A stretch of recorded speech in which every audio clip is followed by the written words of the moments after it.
Hey boys and girls, Mr. Mose here. I am going to record a little bit of a social skill lesson for everyone. The lesson is going to be about resolving conflicts. And some of you actually had me come into your classroom earlier this month, and we actually did a resolving conflict lesson. So if that's the case for you, this is some review, but that is okay. So today again, we're talking about resolving a conflict. Now, first we need to understand, what is a conflict? And a conflict is a disagreement, an argument, or a fight.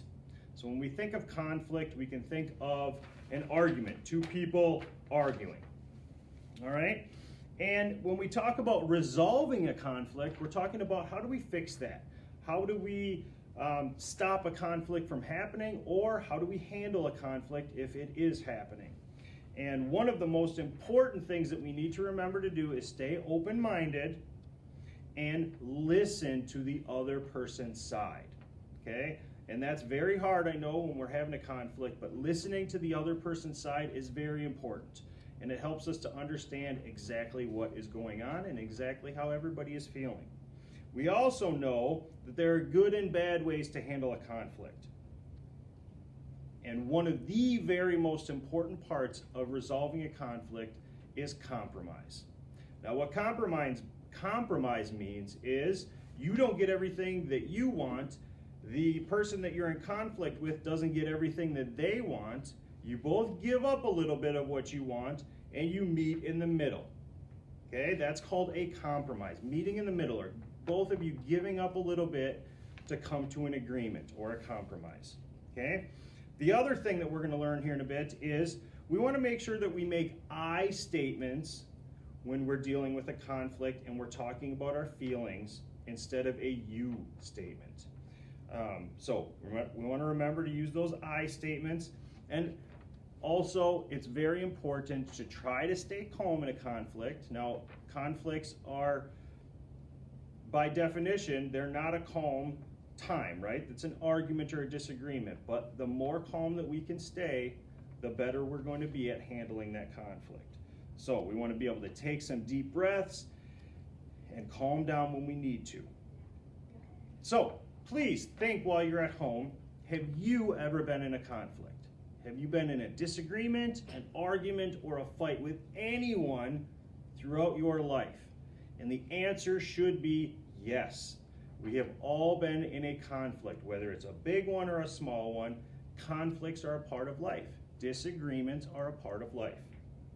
So think for a second. Think of a time that you were in a conflict. Maybe it was with a brother or sister. Maybe it was with a parent or a friend. It could be with anyone. So, what we're going to talk about today is there are some good steps that we can use to handle a conflict when it happens. So, again, for some of you this is review, but for many of you this is going to be kind of new stuff. So, we have here on the smartboard a conflict resolution plan. And what that means is that's a plan of how we're going to handle a conflict when it happens. Or how are we going to handle or end a disagreement or an argument.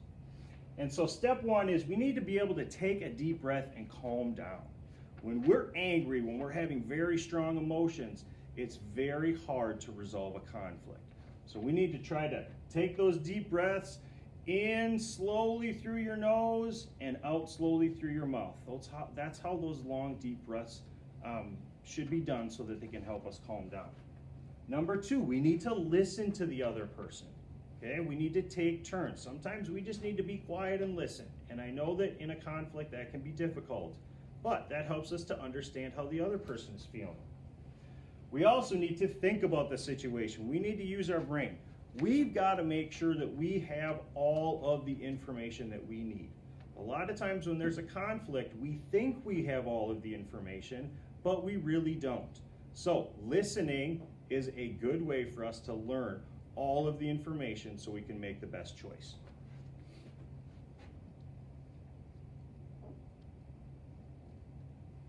Finally, we want to use I feel statements.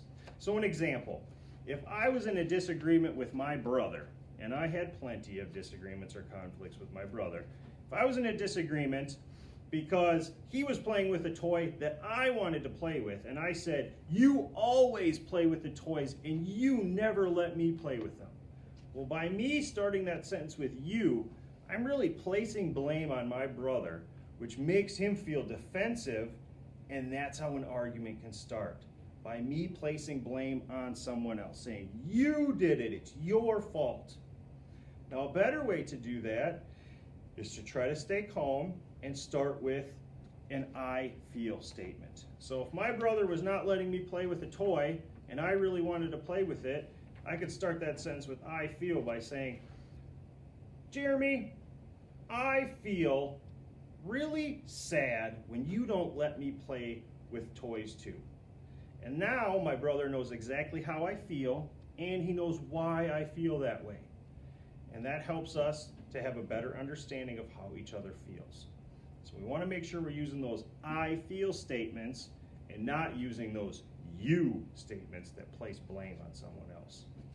All right, lastly, and this is a very, very important one, we need to be willing to compromise.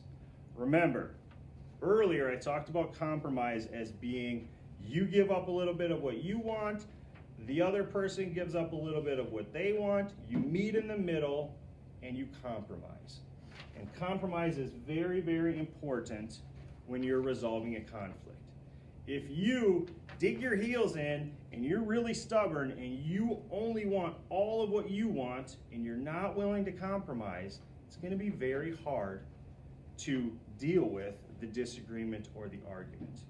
Okay? When both people in the argument or in the conflict are willing to compromise and come to an agreement, then you're able to move forward and handle that conflict in the right way. So, we need to be willing to compromise in a conflict. We need to make sure that we're using those I feel statements instead of those you statements. We need to let our brain do its job and think about the situation and make sure we have all of the information.